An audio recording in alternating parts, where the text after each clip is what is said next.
ব্যস্ত শহরের বুকে বৃষ্টি নামার আগ মুহূর্তটা সত্যিই উপভোগ্য।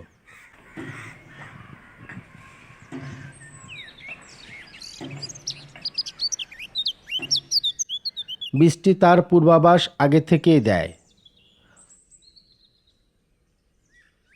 হঠাৎ দমকা বাতাসে সবকিছু উড়িয়ে নেয়।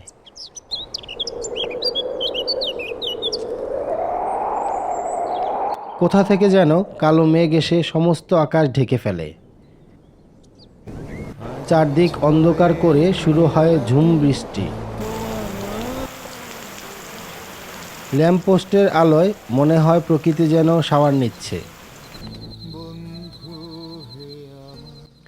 বৃষ্টি শেষে আরও একটি নতুন আলোকোজ্জ্বল দিন নতুন একটি স্বপ্নের সূচনা করে।